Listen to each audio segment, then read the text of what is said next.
Շարունակում ենք ծրագիրը, եթերում է RTN News-ն է եւ ինչպես խոստացել էինք, այսօր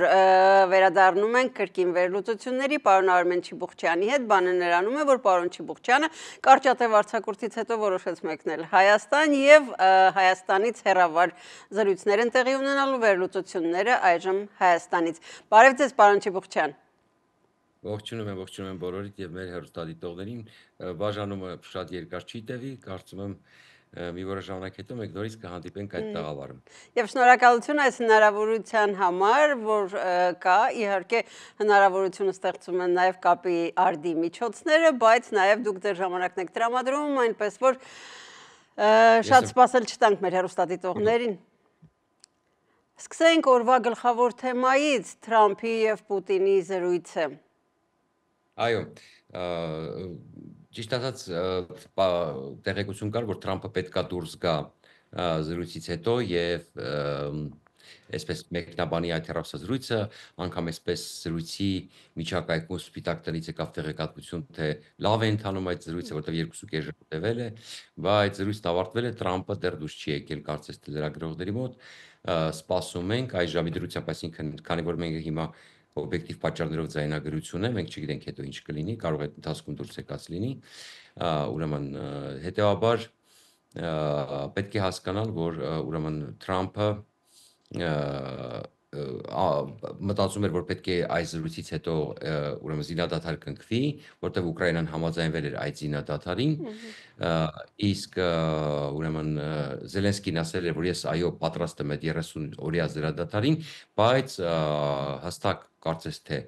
պայման էր դրել, որ չպետք է ինքը համաձայն է դրան, բայց եթե այսուհետ ԱՄՆ-ն չընդունի Ռուսաստանի այսպես կապրիզները կամ պայմանները կամ շանտաժները, հա, այսինքն մենք տեսանք, որ ուղղակի ստացվեց այնպես, որ Թրամփը ճնշեց կամ փորձեց ճնշել Ուկրաինային, որպեսզի համաձայնի հրադադարին, այսպես ոչ իր համար այսպես ամենալավ պայմաններով,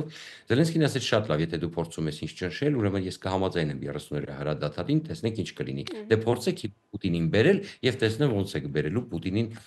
ուրեմն հրադադարի։ Եվ ըստ էության միակ հաղորդագրությունը, որ այս պահին եկավ, դա իհարկե կներ արդեն փորձում են ներկայացնել, որ եւ Կրեմլից եւ կարծես թե Սպիտակ տնից, թե Պուտինը համաձայնվել է Թրամփի արկին ենթակառուցվածքներին չհամաձայնվեց, ով էր խոսում ենթակառուցվածքներին չհարվածելու մասին։ Ընդ որում Կրեմլյան հաղորդագրության մեջ կարծես նշվում է նաև ինչ-որ Սևծովյան հրադադարի մասին Սևծովում։ Ու այս Սևծովը շուտվալից հրադադար արդեն այնտեղ ուկրաինացիները չեն թողի ոչ մի ռուսական նավ լողա, իսկ Սևծովի նավատրամից արդեն բան չէին թողել, փախած են ռուսական նավերը։ Հասկանում եք, սա բանակցությունները ոչ մի բանի մասին։ Այսինքն ըստ էության մենք տեսնում ենք, որ այն շատերը, որ ոգևորված արդեն այսպես մտածում էին, որ հեսա Թրամփը ուրեմն անմիջապես հեսա բերելու է բոլորի սեղանի խաղաղություն կնքի եւ այլն, մենք տեսնում ենք, որ սա շատ ավելի բարդ process է։ Եվ ըստ էության կարելի ասել, որ եթե մենք հիմա նորություն չստանանք, որ Պուտինը համաձայնվել է գալ 30-օրյա հրադադարին, տեսեք, Բլումբերգը գրել էր, որ իբր Թրամփի առաջ Պուտինը պայման է դնելու, որ եթե հրադադարի են գնում, ուրեմն Ուկրաինան չպետք է զինվի։ Դուք հասկանում եք, սա կոնկրետ Պուտինը Թրամփին ասում է, Պահանջել էր 30 օրվա ընթացքում զենք չտրամադրել։ Այո, այսինքն հետո ես 30 օր հետո եթե որոշեմ խախտեմ, Ուկրաինան բավականաչափ զենք չի ունենա, 30 օր ընդհանրապես բանի վրա նստացնել 4 բանի։ Բայց իրականում մենք տեսնում ենք, որ ըստ էության ուկրաինացիները իրենց կարողությունները բավականին զարգացրել են։ Մի քանի օր Զելենսկին հայտարարեց իրենց նոր Նեպտունի 1000 մետր հարվածող ուրեմն 1000 կիլոմետր հարվածող կներեք Նեպտունին, ուրեմն հեռահար հրթիռի մասին։ Սեփական արտադրության արդեն։ Այո, սեփական արտադրության արդեն, եւ մենք տեսնում ենք, որ ըստ էության Թրամփի այսպես ասեմ, մտադրությունները մեկը մեկի հետևից տապալվում են, ցավոք սրտի այս իրավիճակում։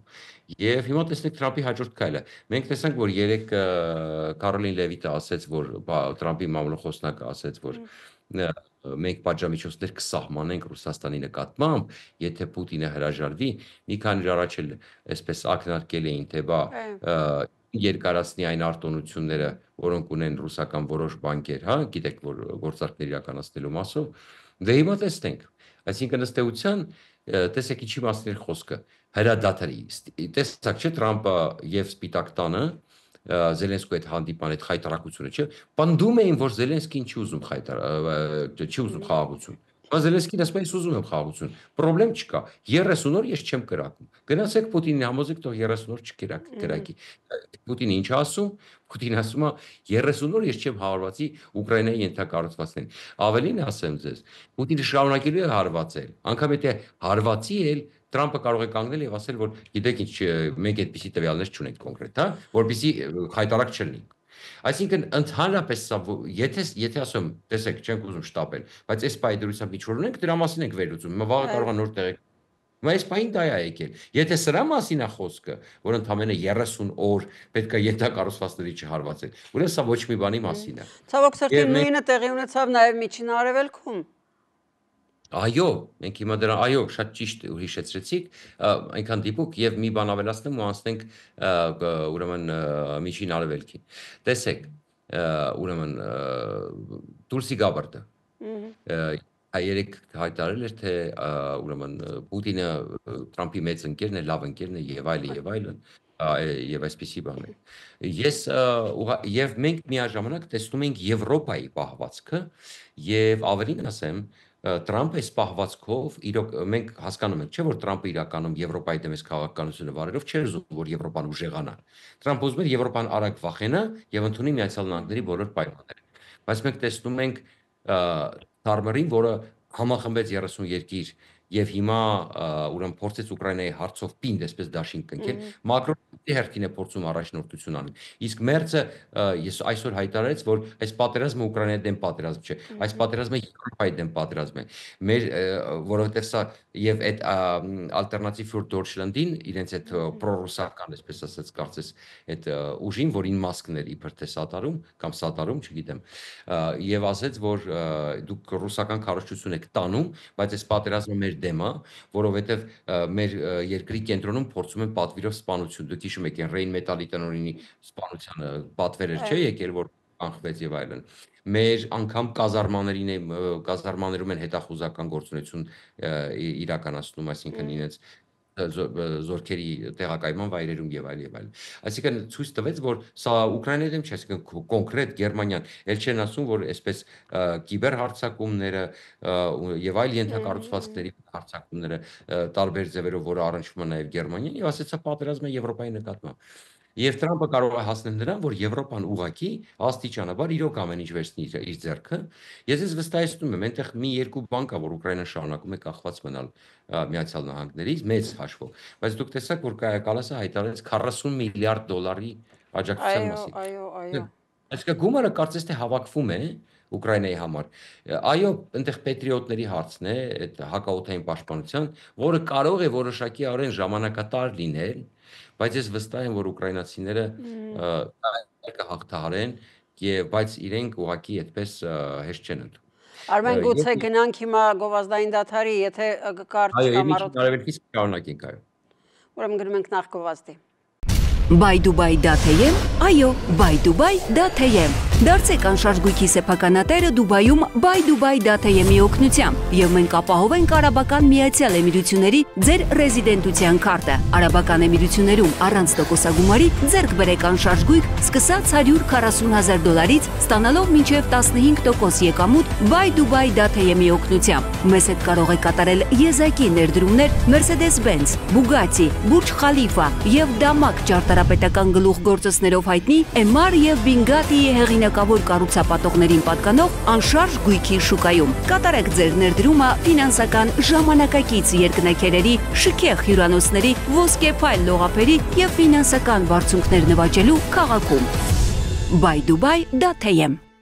Չեմ կարողանում ասել մեր տաղավարում Արմեն Չիբուխչյանն է, բայց մեր հերավար զրույցի հերոսը պարոն Արմեն Չիբուխչյանն է իր վերլուծություններով եւ չգիտեմ վերադառնանք Պուտին-Թրամփ այսօրվա հեռախոսազրույցին, թե գնանք Միջին Արևելք։ Չէ, դե ամեն ինչը ասում պատճառը հետևենք կապերին պետք է անդրադառնանք։ Հիմա Թրամփը քանի ամիս է, ինչ ընտրվել է, ասում է, որ դա իր ձեռքբերումն է, չէ՞, խաղաղությունը Մերձավոր Արևելքում։ Անընդհատ ասում է, թե ես լինեի, չէր լինի, ճիշտ է։ Հրադադարը կնքեցին, այսինքն ինչ է ստացվում։ Համասը չի վերադարձնում գերիներին, պատաններին, ճիշտ է։ Եվ իսկ նորից հարվածում է։ Այսինքն ստացվում է, որ ինքը անգամ այդ հրադադարը չկարողացավ պահել։ Այսինքն ինչ է տեղի ունենում։ Տեղի ունենում մի հետարքիր բան, որ մենք ունենք մի իրավիճակ, որ Թրամփը արդեն իսկ ուրեմն այնինչ որ ձեռքբերում էր ներկայացնում, արդեն դա էլ ձեռքբերում չի մեծ հաշվով։ Սա է ինչ ունենք այսօր, մերձավոր արևելքի պահով էլ մենք կտեսնենք զարգացումները, դուք տեսաք, որ հարվածներ գնացին հութիների նկատմամբ, տեսեք, ինքը ասում է, որ եթե ես լինեի, այսպիսի բաներ չի, ոչ մեկ չէր համարձակվի։ Եվ հիմա իրենք խոստովանում են, որ հութիները ամերիկյան նավատորմի վրա հարձակում են գործում։ Եւ այսպես հարվածները Եվ մեղադրում են Իրանին նախ եւ առաջ։ Այստեղ նաեւ խնդիր կա, այստեղ նաեւ իրոք քաղաքականություն կա, սա նաեւ Իրանի նկատմամբ շանտաժ է, բայց գլոբալ տեսեք ինչ է տեղի ունենում։ Ասում է, որ հութիները հարձակվում են ամերիկյան նավատորմի վրա։ Բայց ինքն է, չէ նախագահ։ Հիմա Բայդենը չէ։ Բայց ոնց է ստացվում, որ ինքը նախագահ է եւ հութիները հարձակվում են ամերիկյան նավատորմի վրա եւ իրենք պատասխանում են եւ այլն։ Տեսեք, մենք ի սկզբանե ենթադրում ենք եւ ասում ենք, եթե կարող է թողանի, խնդիր չկա, բայց մենք հիշում եք ինչքան կասկածներ ունենք, որ ամեն ինչ նա ինչպես եւ այլն։ Եվ այս իրավիճակում կարծում եմ Հայաստանն էլ է շտապում, որովհետև Հայաստանը մտածում է, որ հեսա Թրամփը եկավ, հեսա Պուտինին հետ է բերելու, հեսա եւ այլն։ Իսկ մենք զգուշացնում ենք, որ ամեն ինչ այդքան հեշտ չի լինելու։ Եվ Եվրոպան էլ արդեն չի համաձայնվելու։ Եվրոպան արդեն կոնկրետ եւ գիտեք Ուկրաինան ինչ է ասում։ Ուկրաինայի մասը ոչ միայն Ուկրաինայի շահերը պետք է հաշվի առնվեն, այլև Եվրոպայի շահերը պետք է հաշվի առնվեն այս ամեն ինչում։ Բայց կարծես թե Թրամփը գնաց դրան, որ սեղանի շուրջ լինի նաեւ Եվրոպան։ Թրամփը ուզում է վերջին փուլում բերել Եվրոպային, ավելին ասեմ ինչու, որովհետև իրենք հասկանում են, որ առանց Եվրոպայի չեն կարող Պուտինի վրայից հանել պատժամիջոցները։ Պուտինը Ամերիկան Ռուսաստանի հետ չունի այդքան մեծ առևտրաշրջանառություն, Ամերիկան ունի մեխանիզմներ լծակներ գործադրելու պատժամիջոցները ավելի խիստ պահելու համար։ Բայց եթե մենք վերցնում ենք ամերիկյան, այսինքն կոնկրետ առևտրաշրջանառության կամ պատժամիջոցներից ազատելու Պուտինին պահով, ավելի շատ ուրեմն Միացյալ Նահանգները մեծ հաշվով որպեսզի Պուտինին լավություն անի, պետք է խնդրի կամ ստիպի, որ Եվրոպան հրաժարվի այն պատժամիջոցներից, որը ուրեմն սահմանել են Ռուսաստանի նկատմամբ, որովհետև դուք հիշում եք Ռուսաստանի Բայց դրա գինը շատ մեծ թանկ պիտի լինի, Ես մի կարևոր բան ասեմ, մեծ հաշվով Պուտինի համար գլխավոր բանը, որ ինքը կարողանա իր նավթայի գազային շուկան վերադարձնի Եվրոպա, բայց մենք ենք, որ այս դեպքում արդեն Թրամփն է ուզում վերցնել այդ շուկան եւ այստեղ լինում է կոնկրետ հակասություն։ Բախում Մի բան ասում են առավոտը, մի բան ասում են ցերեկ, ուրիշ բան ասում են երեկոյան, եւ այս իրավիճակում, երբ որ Հայաստանը, Ադրբեջանը, այսպես խայծը նետեց, Հայաստանից երկու զիջում էլ կորզեց, եւ հիմա էլ կանգնում ասում է, որ մենք խաղաղության պայմանագրով ասեց, որ մենք խաղաղություն ենք կնքում։ Հայաստանը այսինքն Հայաստանին իբր թե ներկայացնում են որպես երկերեսանի։ Այսօր Հաջիևը, թե չեմ սխալվում, հայտարարեց, ասում է հայերը ռմբակոծում են մեր տարածքները եւ անամոթաբար խոսում են խաղաղությունից, վերել են մեր սահմաններին զենք են դրել եւ այլն եւ այլն։ Բայց արդյոք դա հնարավոր չի ստուգել, իհարկե հնարավորություն է 21-րդ դարում տեխնոլոգիական դարաշրջանում։ Իհարկե հնարավոր է ստուգել, իհարկե եվրոպական դիտորդները միանգամից հերքեցին, բայց ցավը գիտեք որն է։ Ցավը նա է, որ եվրոպական դիտորդները արդեն իրենք Եվրոպայի աչքերում Հայաստանին վատ ուրեմն դիրքերում հայտնվեց, որտեղ իրենք ստիպեցին, որ Հայաստանը գնա այդ զիջմանը, որ եվրոպական դիտորդներին մենք հանենք։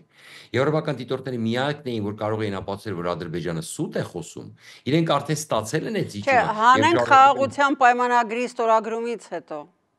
Հասկանում եմ։ Այն տարածքներից, որտեղ սահմանազատում արվել է։ Հասկանում եմ, բայց իրենք գիտեն ինչ են անում։ Ես ձեզ ասում եմ, եվրոպական դիտորդները չէին եկել Հայաստան, որպեսզի թողնեն հեռանան։ Իրենք դա դիտարկում էին Եվրամիության սահմանը։ Գիտեք, իրենք նույնիսկ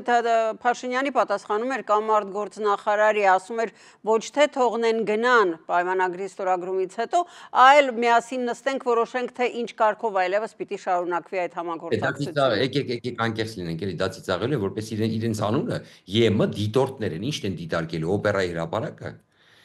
թե ասենք Հյուսեյն Պողոտան։ Իրենք պետք է հայ-ադրբեջանական սահմանը դիտարկեն։ Եթե դու իրենց հանում ես սահմանից,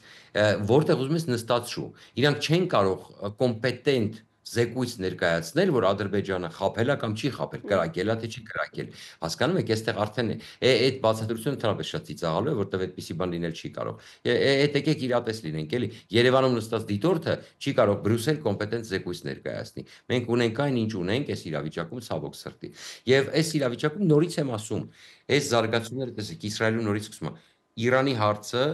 լարվում է։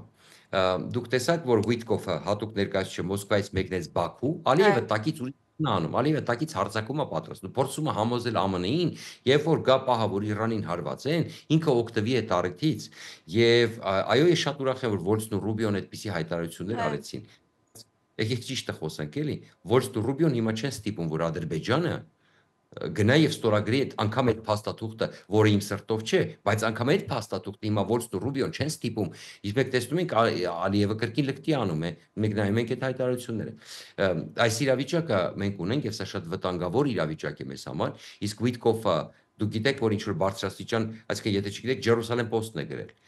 Բարձրաստիճան ռաբիներ նամակ են գրել Նեթանյահու մարտի 5-ի հայտարարության հիման վրա, որ ուզում են ձևավորեն դաշինք, այսինքն առանցքը, որ ես առաջարկում եմ, որ Հայաստանը լինի այդ առանցքում, հա, զսպող մեխանիզմների։ Հիմա Իսրայելը առաջ է տանում Ադրբեջանի շահերը, որպեսզի այդ առանցքը իրենց դաշինքի ենթադրենք Միջին Արևելքում, Հարավային Կովկասում, Ադրբեջան, Իսրայել եւ Միացյալ Նահանգներ ինչ որ դաշինք կնքվի, ալյանս կնքվի։ Իսկ Թուրքիան այդ դեպքում Դե Թուրքիան էլ տեսնում ենք, որ Էրդողանը հիմա ակտիվորեն փորձում է։ Այո, տեսակ, որ F-35 է ուզում, F-16 է ուզում, հիմա էլ խոսում են, որ Էրդողանը անդադ հանդիպում է փնտրում Թրամփի հետ։ Եվ ասեմ ձեզ, մենք պետք է ներգրավենք խաղի մեջ։ Բոլորը խաղում են, իսկ մենք խոսում ենք ինչ-որ խաղաղությունից, որը տեսակ քանի օր տևեց խաղաղությունը, ուղղակի եկեք էլի օրինակով նայենք, քանի օր տևեց խաղաղությունը Մերձավոր Արևելքում, Միջին Արևելքում, տեսեք, քանի օր տևեց։ Եվ այս զարգացումները շատ անկանխատեսելի են, ցավոք սրտի, իրավիճակը շատ վտանգավոր է, եւ մենք սպասենք տեսնենք օրինակ հիմա այս Թրամփ արդյոք ելույթ կունենա մի հատ, որովհետեւ գիտեք ինչ, ամեն ինչ ըստ էության շարունակում է պտտվել Ուկրաինայի շուրջ։ Ինչև է սպասենք եւ վաղ հայտարարություններին գուցե Տրամպը դուրս գա եւ ինչ-որ լավատեսական բան ասի, որտեղ մենք հասկանում ենք, որ այդուամենայնիվ ամեն ինչ պտտվում է Ուկրաինայի շուրջ։ Սպասենք վաղվա զարգացումներին, հասկանանք ինչ նոր բան կարող ենք հասկանալ Թրամփ-Պուտին հեռուստացույցից։ Շնորհակալություն Արմեն, ինչպես արդեն ասացի, հարգելի հեռուստադիտողներ, այլևս մեր եթերում լինելու են վերլուծությունները, այնպես որ սպասեք վերլուծություններին նաեւ վաղը։ Իսկ մեր ծրագիրն այսօր էլ ավարտվեց, ցտեսություն։